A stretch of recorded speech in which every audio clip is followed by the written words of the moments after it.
اعوذ باللہ من الشیطان الرجیم بسم اللہ الرحمن الرحیم وبہ نستعین وهو خیر الناصرین ومعین وصلی اللہ علی محمد وآل محمد۔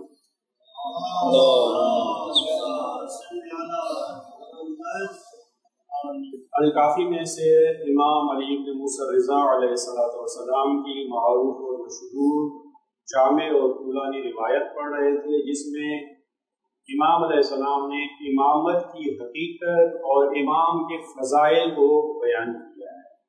جامع ترین روایت ہے جس میں امام علیہ السلام نے امام کی اس طرح تعریف کی ہے کہ ایک تو امامت کی حقیقت واضح ہو جائے، اس طرح واضح ہو جائے، اس طرح روشن ہو جائے کہ امام کے علاوہ کوئی دوسرا اس میں داخل ہو ہی نہ سکے۔ منطق میں آپ پڑھتے ہیں کہ تعریف کہتے ہی اسے ہیں جو جامع اور مانع ہو، کوئی امام اس سے باہر نہ رہے اور کوئی غیر اس میں آ نہ سکے۔ واقعی اس طرح اگر آپ اس حدیث کو بیان کریں گے تو کسی کی مجال نہیں ہے کوئی کہے کہ وہ بھی امام ہے وہ بھی امام ہے۔ ان صفات کا مالک کوئی امام معصوم کے علاوہ ہو ہی نہیں سکتا۔ تو جہاں ہم پہنچے تھے آج اسی سے آگے بڑھا رہے ہیں۔ امام علیہ السلام ارشاد فرماتے ہیں کہ اعوذ باللہ من الشیطان الرجیم بسم اللہ الرحمن الرحیم الامام النار علی یفعل ہارو لما نزطال بہی والدلیل۔ امام علیہ السلام امام کو تشبیہ دے رہے ہیں کہ امام آگ کی طرح ہوتا ہے، اس آگ کی مانند ہے جو کسی بلند ٹیلے پر جلائی جاتی ہے۔ پھر دہراتے ہیں ہم کہ گزشتہ زمانے میں بالخصوص جب روشنی کا کوئی انتظام نہیں تھا، بجلی وغیرہ نہیں تھی، تو بھٹکے ہوئے لوگوں کو راستہ دکھانے کے لیے قدرتی اور فطری وسائل کے علاوہ کوئی چیز نہیں تھی۔ لہٰذا اگر کوئی ریگستان میں صحرا میں بھٹک جائے تو اس کے پاس راستے کے لیے کوئی چیز نہیں ہے مگر یہ کہ کہیں پہ آگ جل رہی ہے۔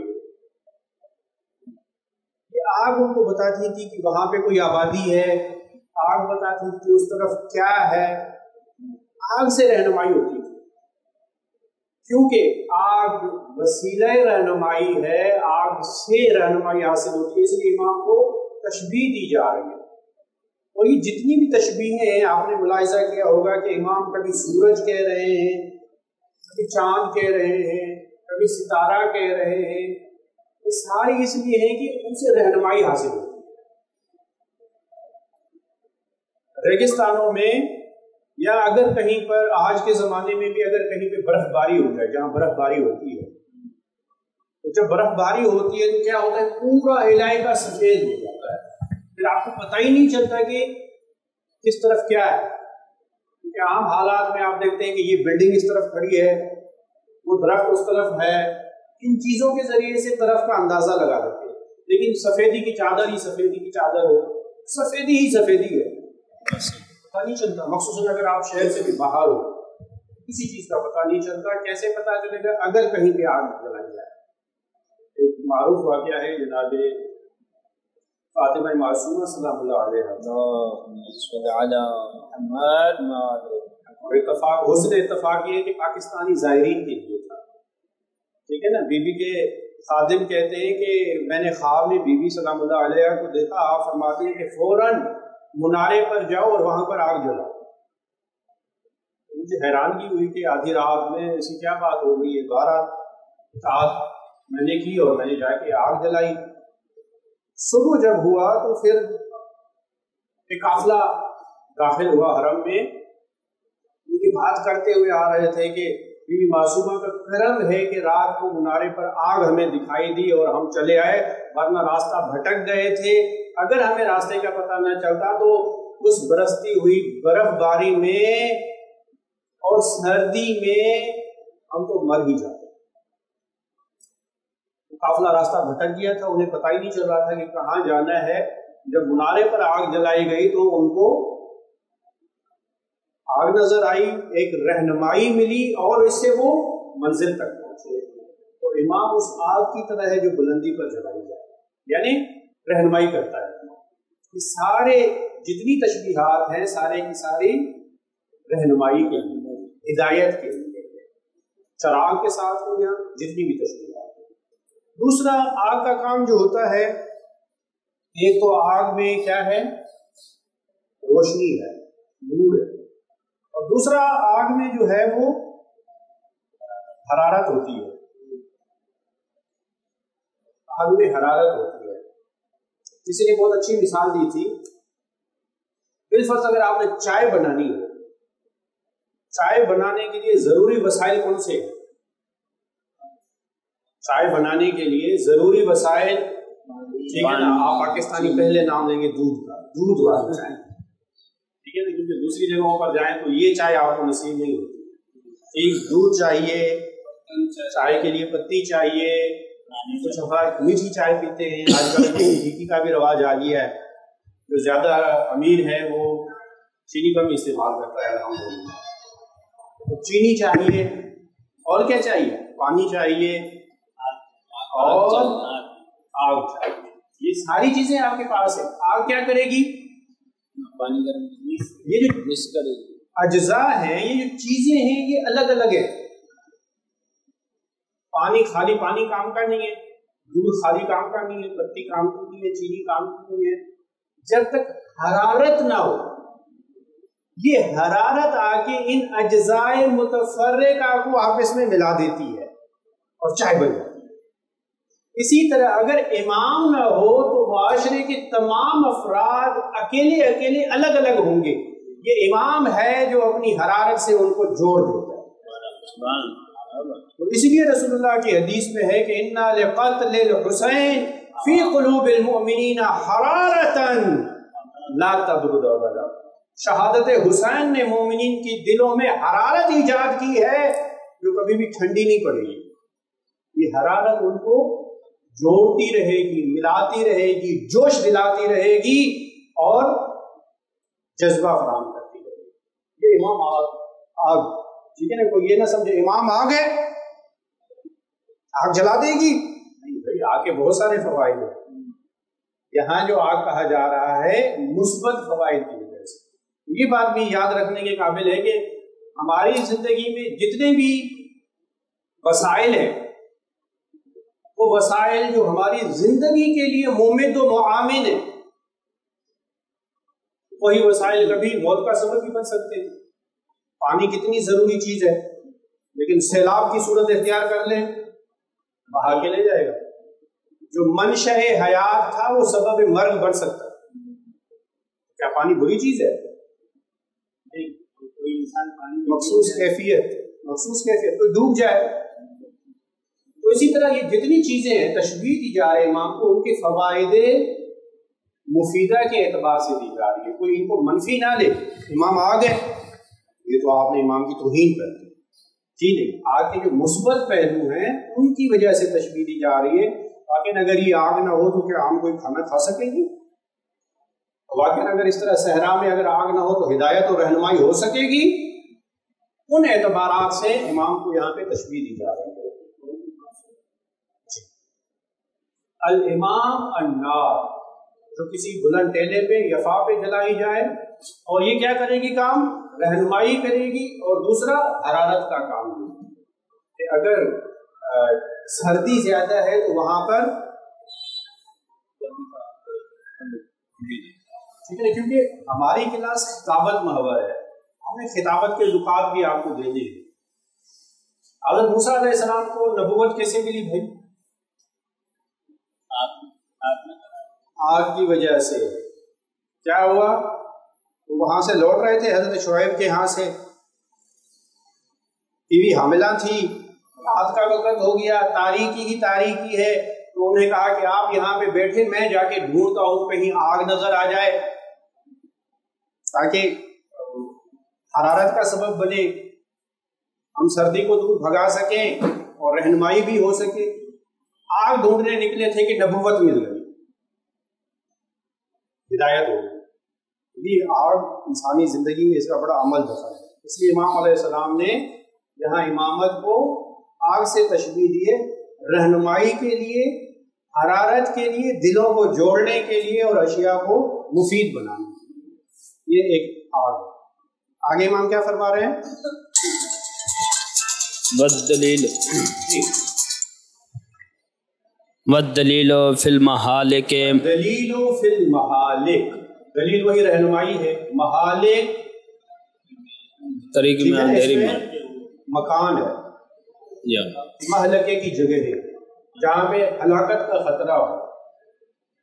اگر آپ نے یہاں بریک نہیں لگائی تاکہ گریں گے مر جائیں گے. وہاں پہ اگر بورڈ لگا ہو کہ آگے خطرہ ہے، کیا ہوا؟ اس رہنمائی کی وجہ سے آپ نے خطرے سے نجات پائی. جو خطرناک جگہ ہوتی ہے جہاں انسان کا ایمان خطرے میں ہوتا ہے، وہاں امام رہنمائی کرتا ہے خبردار اس طرف نہ جائے. یہ دلیل ہے ہلاکت کی جگہوں پر. جہاں ہلاکت کا خطرہ ہو وہاں امام رہنمائی کر کے بچا لیتا ہے، بورڈ لگا دیتا ہے، رہنمائی کرتا ہے، خبردار آگے یہ ہے، آگے وہ ہے، آگے ڈاکو بیٹھے ہیں، رہزن بیٹھے ہیں جو تمہارا ایمان چھین دیں گے. یہ امام اس طرح رہنمائی کرتے ہیں.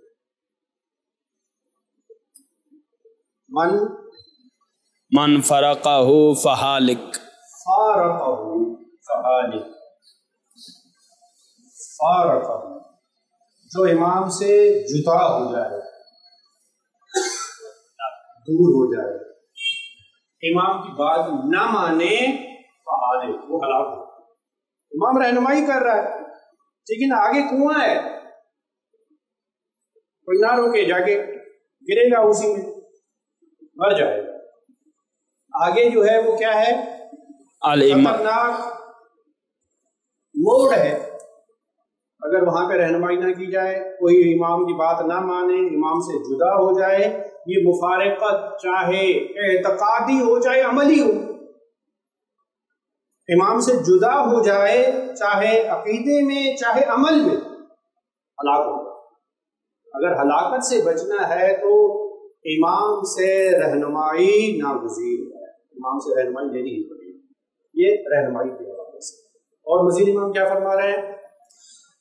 الامام الصحاب صحاب الماطر والغیت. جی، الامام الصحاب. ٹھیک، پھر امام کو ایک نئی تشبیہ دی جا رہی ہے. یہ پورا خطبہ جو ان تشبیہات پہ موقوف ہے، مشتمل ہے. یہ تشبیہات امام کی اہمیت اور عظمت کو بتا رہی ہیں. امام اس طرح ہے، اس طرح ہے، اس طرح ہے. ان مثالوں کے ذریعے سے، تشبیہات کے ذریعے سے تمہارے ذہن میں ایک روشن خاکہ بن جاتا ہے امامت کے بارے میں. امام صحاب ہے. صحاب آپ اسے کسے کہتے ہیں؟ صحاب یعنی بادل. ٹھیک ہے، بادلوں کا بھی کوئی فائدہ ہے؟ ٹھیک ہے، ٹھیک. بادلوں کے کیا فائدے ہیں؟ ٹھیک، ہر بادل برستا نہیں. ٹھیک، پہلے فقط بادل کی بات کریں پھر برستے بادل کی بات کریں. بادل کا کیا فائدہ ہے؟ بادل کی جب بارش ہو سایہ. ٹھیک ہے نا. اور کتنی گرمیوں کی موسم میں تیز گرمی ہو رہی ہے، اچانک بادل آ جائے، آپ کو سکون ملے گا. سائے کی وجہ سے کراچی کے موسم میں صحیح ہے، 1 منٹ میں تپتی ہوئی دھوپ ہوتی ہے، 1 منٹ میں سایہ آ جاتا ہے تو موسم خوشگوار ہو جاتا ہے. یہ بادل سایہ فراہم کرتا ہے. اور یہ رسول اکرم صلی اللہ علیہ وآلہ وسلم کی زندگی میں اور بعض بزرگ شخصیات کے بارے میں کہ بادل ان پر سایہ کرتے ہیں. ٹھیک ہے، یہ لطف الہی ہے، نعمت ہے، ایک ان کی کرامت ہے اور عظمت کی نشانی ہے. انہوں نے کیسے پہچانا کہ یہ رسول ہے؟ کہ میں نے دیکھا کہ ایک بادل مسلسل ان پہ سایہ کیے ہوئے ہیں، بادل کے ذریعے سے. تو امام بادل ہے، یہ سایہ کرتا ہے، رحمت الہی کا سایہ کرتا ہے. تو صحاب بھی ہیں اور ساتھ میں صفت بھی بیان کی. خالی بادل نہیں، صرف سائے والا بادل نہیں ہے، بلکہ اور فوائد بھی ہیں. صحاب الماطر، خالی بادل نہیں ہے جو صرف سایہ کرے، بلکہ برسنے والے بادل ہیں، پانی کا بھی فائدہ دیتے ہیں، فقط سایہ نہیں بلکہ پانی۔ سحاب المعطر، تو بادل بہت سارے اقسام کے ہیں، لیکن یہ اعلیٰ ترین قسم بادل کی برسنے والا،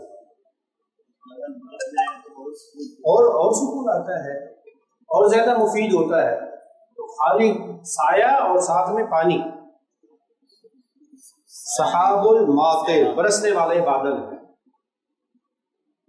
لیکن بارش کی پھر قسمیں بن جاتی ہیں، تھوڑی بارش، زیادہ بارش، مفید بارش، تباہ کن بارش، سیلاب لے آئے، ساری چیزیں۔ لیکن امام پھر فرماتے ہیں کہ آگے سحاب المعطر، پھر والغیث الحاطل، ٹھیک، معمولی بوندا باری نہیں ہے۔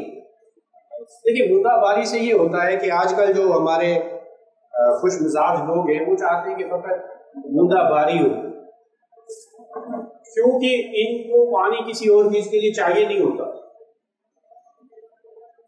آپ کی پانی اور ضرورت نہیں ہے، پانی آپ کو مل رہا ہے واٹر سپلائی کے ذریعے سے، آپ کی کوئی اور ضرورت نہیں ہے، آپ فقط یہ چاہتے ہیں کہ فقط بوندا باری ہو، موسم خوشگوار ہو، ساتھ میں کوئی ساتھی ہو اور چلے نکل کے چلے۔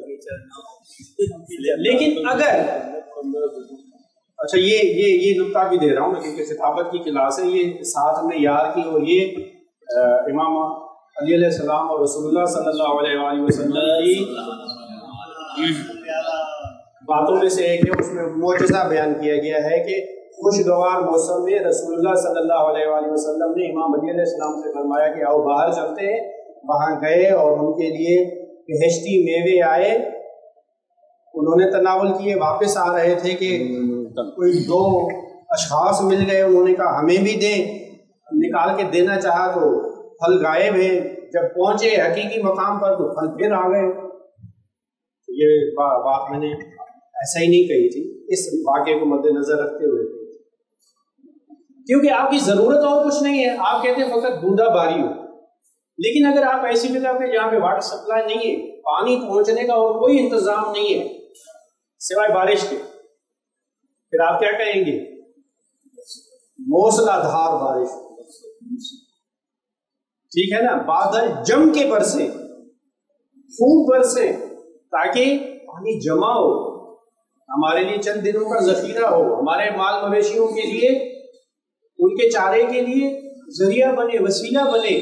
پھر آپ چاہیں گے کہ نہیں اور زیادہ بارش ہو۔ اس لیے یہاں پہ امام کو تشبیہ دی گئی ہے کہ اس زمانے میں پانی پہنچنے کا اور کوئی وسیلہ نہیں تھا سوائے بارش کے، لہٰذا فرمایا کہ یہ موسلادھار بارش کی طرح ہے جو آپ کی تمام ضروریات کو پورا کر دیتا ہے، آپ کی ہو، آپ کی مال مویشی کی ہو، یا جو بھی آپ کی ضروریات ہیں سب پوری کر دیتے ہیں امام اس بادل میں۔ جی مکے جیسی سرزمین، ریگستان جہاں پانی کی قلت ہوتی ہے، تو امام بادل کی طرح ہے، سایہ رحمت الہی اور بارش کا ذریعہ بنتے ہیں اور تمام ضروریات کو پوری کرتے ہیں۔ جی مزید کیا تشبیہ دے رہے ہیں امام علیہ السلام؟ والشمس موضعۃ والسماء ذلیلۃ، کوئی اور پڑھنا چاہے گا؟ والارض والشمس المضیہ، امام کیا ہے؟ روشنی دینے والے سورج کی طرح ہے۔ اچھا یہ بات بھی قابل توجہ ہے، دیکھیے سورج اور بادل، ان میں سے فائدے مند کون سا ہے؟ سورج ہے، بادل یہ ہے مضر چیز ہے۔ اچھا بادل کا فائدہ ہے اپنی جگہ، سورج کا بھی فائدہ ہے اپنی جگہ پر، کبھی بادل آ جائے تو فائدہ دیتا ہے اپنی جگہ پر، کبھی سورج ہو تو سورج ہے، سورج کا اصلی فائدہ تب ہے جب بادل نہ ہو، تاکہ وہ مستقیم طور پر اپنی روشنی، اپنی حرارت زمین تک پہنچا سکے۔ لہذا فرمایا والشمس المضیہ، جس کے سامنے کوئی رکاوٹ نہ ہو. لہذا سورج کا فائدہ تب ہے جب رکاوٹ نہ ہو. لہذا سورج کی بات جب کی تو مضیہ کا. اور امام زمان کے فضائل میں ہے کہ امام زمانہ بھی سورج ہی ہے. زمانہ غیبت میں بھی فائدہ دیتے ہیں بالکل اسی طرح جس طرح سورج بادلوں کے پیچھے بھی فائدہ پہنچاتا ہے، چھپ کر بھی فائدہ پہنچاتا ہے. جی یہ امام اسی طرح ہے. آگے والارض بسیطۃ، والارض بسیطہ، امام وسیع زمین کی طرح ہے. زمین کا احساس بھی انہیں ہوتا ہے جہاں زمین کم ہو. اگر آپ کا سفر کا اتفاق ہوا ہے اور آپ نے سفر کیا ہے ملک کے شمالی حصے میں جہاں پہ زمین یہ پہاڑی پہاڑ ہے، تو وہاں ایک گز اور چند میٹر بھی زمین ملے نا تو آپ کہتے ہیں کہ بہت ہے ہی نہیں. لہٰذا زمین جہاں سے پہاڑی پہاڑ ہو خدا کی نعمت ہے. اور اگر وسیع زمین ہو کہ آپ کی ہر ضرورت پوری ہو سکے، یہ خدا کی نعمت ہے. پھر دوہرا رہا ہوں کہ امام کو کس طرح بیان کیا جا رہا ہے کہ آپ کی جتنی ضروریات ہے، پانی سے وابستہ ہو، حرارت سے وابستہ ہو، روشنی سے وابستہ ہو، زمین آسمان اور جتنی نشانیاں ہیں ان سے وابستہ ہو، یہ تمام کی تمام امام کی صورت میں آپ کی ضرورت کو پورا کر سکتے. تو امام کو پھر کہا جا رہا ہے کہ زمین ہے اور پہنا ور پھیلی ہوئی وسیع زمین ہے، تنگ نہیں ہے، تنگی محسوس ہو نہیں، وسیع زمین. خدا نے متعال نے آپ کے لیے وسیع و عریض دسترخوان کا انتظام کرا جہاں آپ کی ہر ضرورت پوری ہو سکتی ہے امام کی صورت. امام کو زمین سے تشبیہ دی گئی کہ زمین آپ کا ماوا و ملجا زمین ہے. انسان کے نیچے زمین نہ ہو کیا زندگی ہے؟ زمین ہمارے لیے ملجا و ماوا ہے، پناہ گاہ ہے، رہائش کی جگہ ہے. اس کے بغیر زندگی نہیں ہے. امام کے بغیر بھی زندگی نہیں. امام سے تشبیہ زمین. اور پھر زمین خالی زمین نہیں بلکہ گشادہ زمین، وسیع پھیلی ہوئی کہ آپ کی تمام ضروریات وہاں پہ پوری ہو سکے. یہ بھی یاد رکھیے گا کیونکہ میرا موضوع تھا پی ایچ ڈی کا وہ شہر سازی کے حوالے سے، سٹی پلاننگ. ایک چیز جو انسان کے مزاج میں اور اخلاق میں مؤثر ہوتی ہے انسان کی رہائش. جو انسان جس جگہ رہتا ہے اس جگہ کے آثار اس کے اخلاق میں مؤثر ہوتے ہیں. کوئی اگر خشک ریگستانی زمین پہ رہتا ہے تو اس کے اخلاق کچھ اور ہوتے ہیں. کوئی نرم زمین پہ رہتا ہے اس کے اخلاق کچھ اور ہوتے ہیں. سر زمین پہ رہتا ہے جہاں پہ وسائل فراوان ہیں اس کا مزاج ہی کچھ اور ہوتا ہے. رہائش آپ کی زندگی پر مؤثر ہوتی ہے. کہاں رہ رہے ہیں؟ تنگ جگہوں میں، تاریک مکانات میں، یا کھلی جگہوں میں اور ہوادار جگہوں میں. امام وسیع زمین کی طرح یہاں تنگی کا احساس نہیں ہوتا. آپ بند جگہ سے اچانک کھلی جگہ پر آئے نا ایک خوشگوار احساس ہوتا ہے آپ کو، جتنا سکون ہے یہاں پر. یہ واقعات آپ کو ممبر پہ کام آئیں گے. ہمارے استاد نے ایک واقعہ بتایا کہ ایک شخص نا رہائش کے حوالے سے کافی پریشان تھا. کسی کے پاس گیا کہ جناب میں پریشان ہوں، کچھ کریں کہ میں وسیع گھر بنا دوں، گھر میرا بہت تنگ ہو. کیا ہے ان کا 2 کمرے ہیں لیکن میں بھی ہوں، میرے بچے بھی ہیں، مال مویشی بھی ہے اور پھر بارشیں یہ وہ سارا. ٹھیک ہے میں گھر بنا دوں گا لیکن میری ایک شرط ہے. کیا ہے؟ کیا تمہارے پاس مثلا کتنے جانور ہیں؟ کتنی جو ہیں وہ بھینسیں ہیں؟ اتنی. میری شرط یہ ہے کہ روزانہ ایک بھینس اپنے کمرے میں بڑھاتے جاؤ. بسم اللہ. آج فقط آپ کمرے میں اکیلے ہوتے ہیں نا، خود سوتے ہیں، بچے ہیں. کل ایسے کریں ایک بھینس بھی اندر آ گئی. ایک بھینس اندر آ گئی تو مزید تنگی ہو گئی. کل دوسری بھی لیا اور زیادہ تنگی ہو گئی، تیسری بھی لیا. جتنی جگہ تھی، جتنے جانور تھے اندر آ گئے. کہا آپ اس کو نکالیں، ایک ایک کر کے نکالیں. ایک رات ایک کو نکالا، آج تو جگہ بڑھ گئی ہے،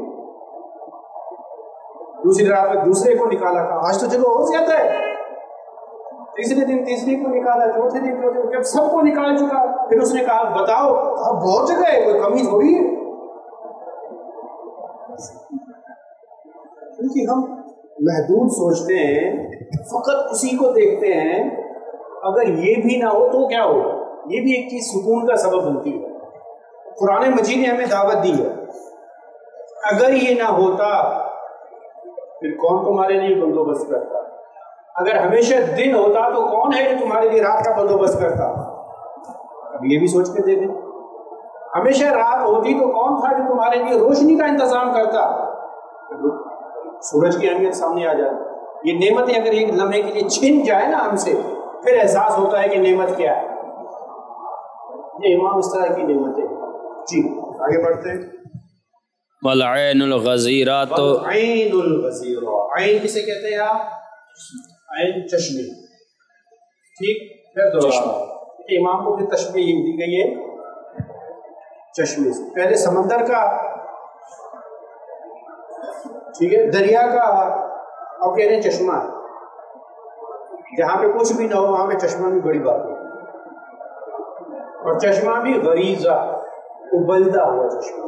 چشمے کی دو قسمیں ہیں، پانی نکلتا ہے لیکن تھوڑی مقدار میں نکل کے بند ہو جاتا ہے، وہ بھی فائدے مند. لیکن اگر مسلسل پھوٹتا رہے، ابلتا رہے، مسلسل اس میں پانی آتا رہے تو بہت زیادہ بڑی نعمت ہے.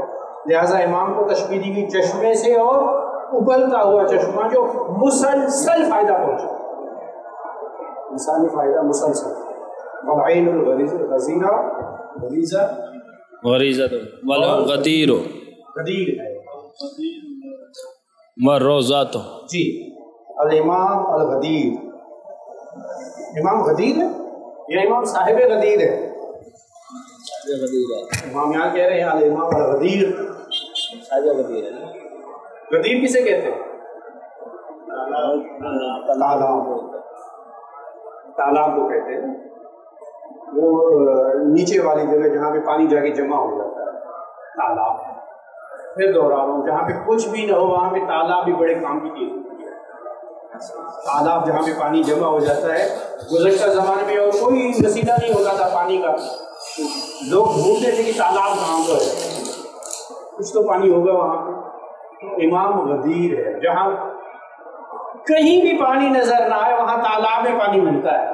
کہیں بھی فیض نہ پہنچے تو امام فیض پہنچا. امام غدیر ہے، اس معنی میں غدیر. باقی اس معنی میں کہ غدیر ایک میدان کا نام تھا جہاں پہ اعلان ہوا من کنت مولاہ فہذا علی مولاہ، تو اس معنی میں امام صاحب غدیر ہے. اس معنی میں غدیر ہے، اس معنی میں صاحب غدیر. غدیر بھی ہے اور روضہ بھی ہے. روضہ کسے کہتے ہیں آپ؟ ٹھیک، یہاں سے باغ جہاں پہ بہت سارے پھول ہوں، چمن ہو، گلستان ہو، خوشبو ہو، ایک بہترین معطر ماحول ہو، اسے روضہ کہتے ہیں. امام بنجر زمینوں میں ایک باغ کی طرح ہے. ٹھیک ہے نا، آپ خشک علاقوں کے تھکے ہوئے جہاں پہنچے اور پہنچتے ہی آپ کو سکون میسر ہو جائے، اس روزے کا نام امام، اس باغ کا نام امام. باغ بہت ساری چیزوں کو باغ کہا گیا. ٹھیک ہے نا، مثلا ایک روایت ہے کہ الکتب بساتین العلماء. بستان کسے کہتے ہیں آپ؟ باغ کہتے ہیں. یہ کتاب علماء کے باغ ہے. باغوں میں لوگ تفریح کے لیے جاتے ہیں، علماء کی تفریح کتابوں میں ہوتی ہے. الفاظ کو ہم کھولتے ہیں مختلف مثالوں کے ذریعے سے، مصادیق کے ذریعے سے، تو پھر امام کے کلام کی گہرائی کا ہمیں اندازہ ہوتا ہے. جی الامام الانیس الرفیق.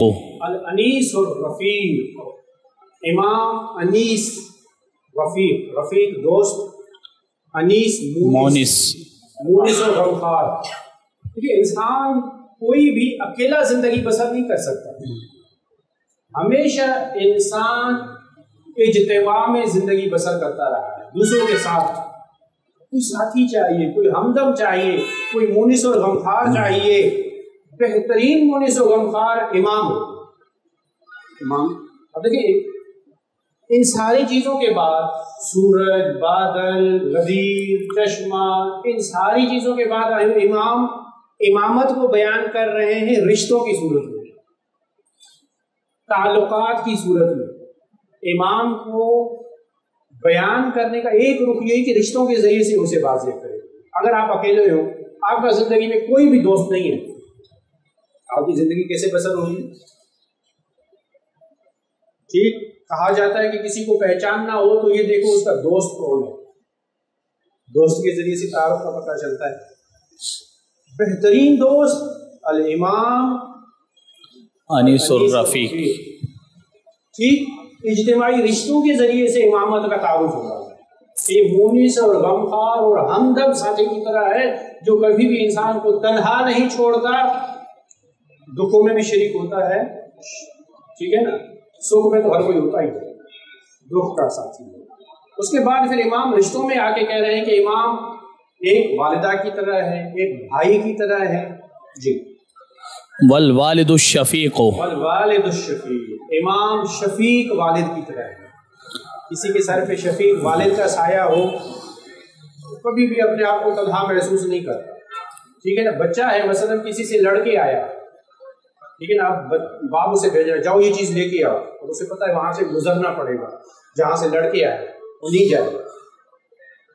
لیکن ابا اگر کہیں کہ چلو میں بھی تمہارے ساتھ چلتا ہوں، سینہ تان کے جائیں گے، ڈر نہیں لگے گا، کیا ہوا، ساتھی ہے نا، سرپرست میرے ساتھ ہے۔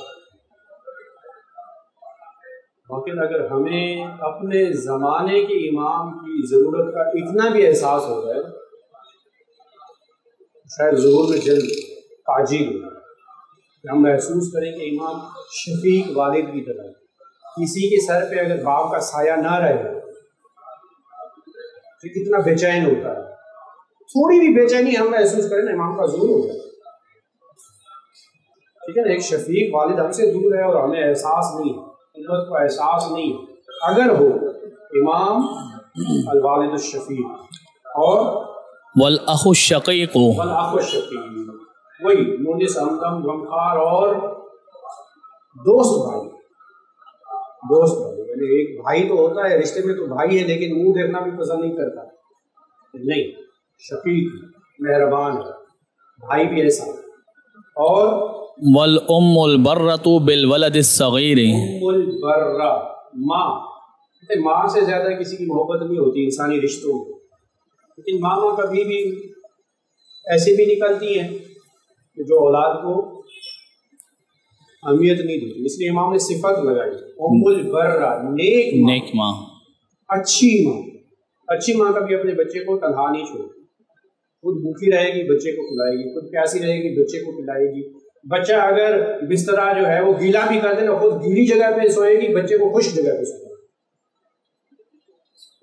اچھی ماں، امام کو تشبیہ دی جا رہی ہے، امام کی محبت کو سمجھنا ہے تو اچھی ماں کے ذریعے۔ پھر دوہرا رہے ہیں کہ اس خطبے میں آپ نے ملاحظہ کیا کہ امام کو مختلف چیزوں کے ذریعے سے امام واضح کر رہے ہیں کہ امامت ہے کیا، کہ رشتوں کے ذریعے سے پہچاننا ہے، شفیق والد کی طرح پہچاننا، اچھی ماں، نیک مہربان ماں کی طرح پہچانو، اچھے دوست اور مونس اور غمخوار دوست کی طرح پہچانو، یہ امام ہوتا ہے۔ اس طرح کا کوئی ساتھی نہیں مل سکتا سوائے۔